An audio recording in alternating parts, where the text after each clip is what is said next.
The new season of Doctor Who opened so poorly they even resorted to blaming the weather to explain away the poor performance. Though the ratings shouldn't be too surprising, not with articles like the Metro piece, "Sorry Straight White Men, Doctor Who was never made for you," going viral prior to release. And as we're about to see, the only disingenuous part of that headline is the apology at the beginning.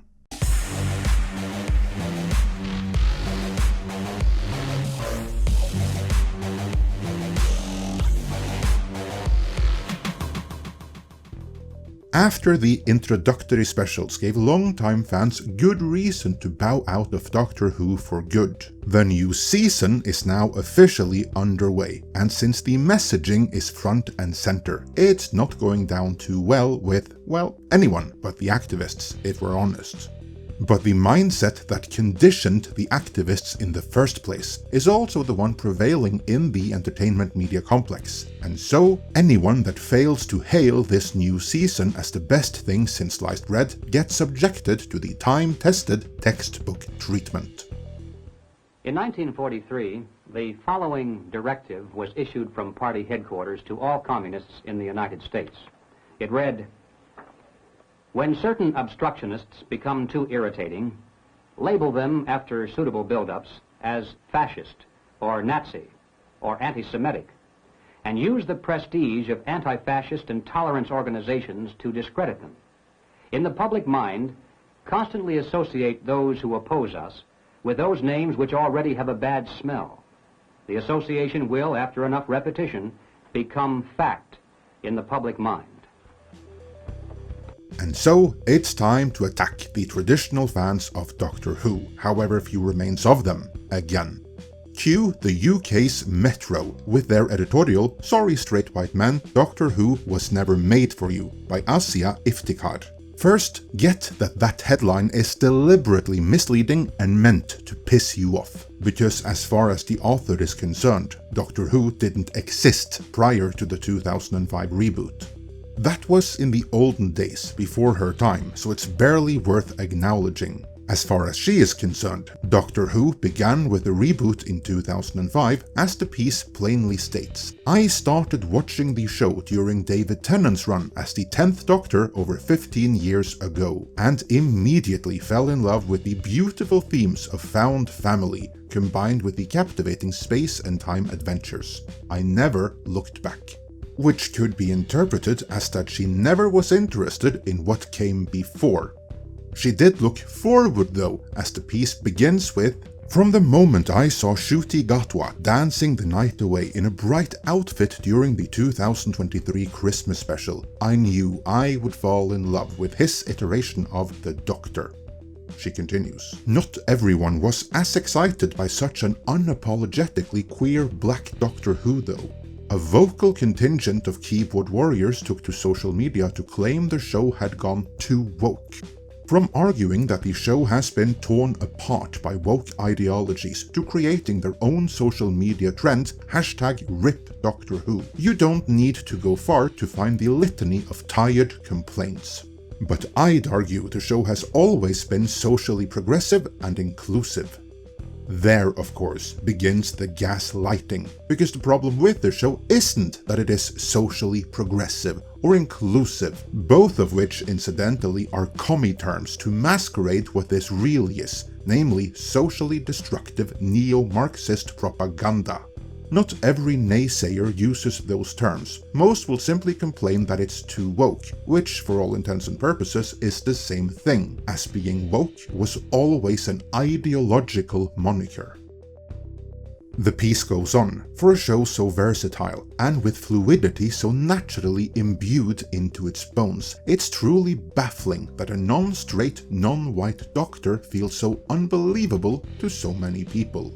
But of course, the real problem here isn't that the new Doctor is black or that he's queer. The problem is that the series is hyper-obsessed with his being black and queer, to the point that that's fundamentally the only thing it is about, which the actor proudly declares in interviews as well. I think that there will be no way to not. You have to address race. I think like the Doctor has been This is the first time the Doctor has been black for this long, and he tends to spend most of his time on Earth. It's a favorite of his. And so, yeah, it would be essential to explore race within this tenure. It's something that I would want to do, and like, I don't think you could ignore it. You can't ignore my chocolateness, so we're not going to ignore that. The irony here is that if the series had done just that, ignored it and promoted color blindness, if you will, then it would have gone down so much better and created, shall we say, more acceptance among viewers. Instead, they chose the path of exclusion and divisiveness, which is all a series that is so driven by ideology to the point of religious fervor can ever produce. The roots of that divisiveness goes all the way back to when the reboot was actually embraced by all, as the piece emphasizes why it was never for the traditional audience. The bigoted straight white men who have spiraled into a meltdown clearly haven't been paying attention to the reboot's rich and ever-evolving history of multiculturalism and LGBTQIAP+ inclusion. When Queer as Folk creator Russell T Davies brought Doctor Who back in 2005, it was clear from the get-go that this is a show for all the outcasts in society. Class commentary was placed front and center through Rose Tyler and her mom Jackie, who lived in a London council estate, and left-wing sentiment has been a common thread throughout the series.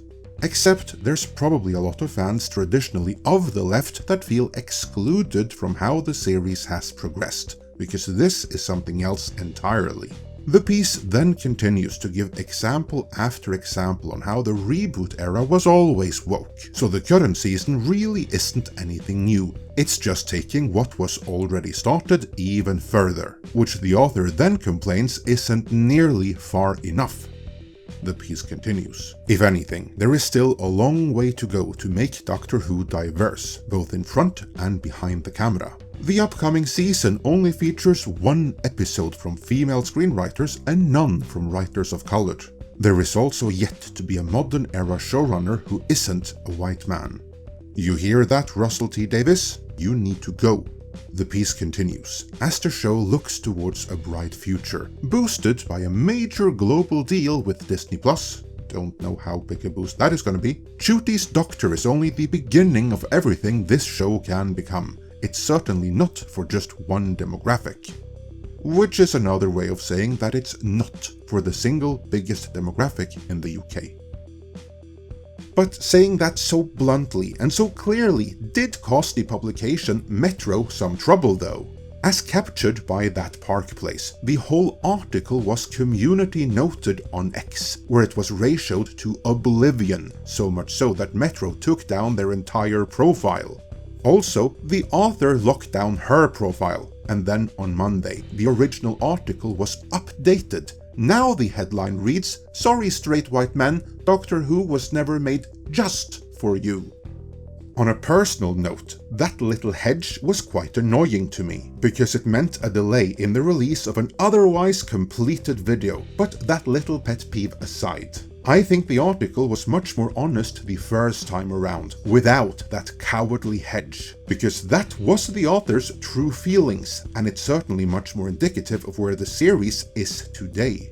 As such, I do think there's a valuable takeaway from the original version of this Metro piece, and that is that with the clarification that she's referring to the 2005 reboot, the author is probably right about who Doctor Who was never made for.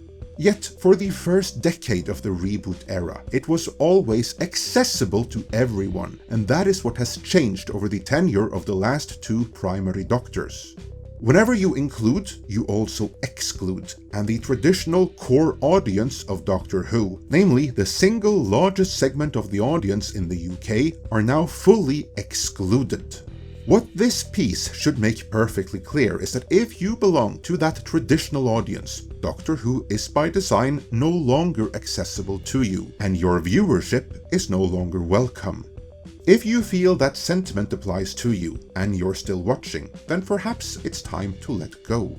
Enjoy the DVD and Blu-rays of Doctor Who of the past, but come to terms with that Doctor Who which incidentally was genuinely inclusive in that it was for everyone, ended long time ago.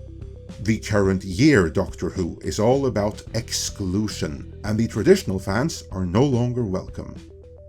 Even David Tennant certainly made it clear that if you're not with him on certain issues, you can F off. But of course, he showed where he truly stands long time ago, when he knowingly and willingly signed up for the anti-relationship woke fest that was his Around the World in 80 Days. Do check out our extensive retrospective covering that masterclass in how to subvert a classic. Link is in the description. But back to this season of Doctor Who. Needless to say, it's not doing great in the ratings. Just because the traditional audience bowed out doesn't mean any other audiences came in to replace them, which they didn't. You see, there was no audience demand for Doctor Who to be given any kind of DEI makeover in the first place. The powers that be, of course, blamed the tepid viewership on Eurovision and the weather being so nice for the UK. So let's see what they say if it rains during the next episode, because this won't attract any more viewers than it has right now. So, are you done with Doctor Who, or still hanging in there? Or do you perchance like what has come of the series? Either way, let me know in the comments. I could do so much more! So much more! But this is what I get.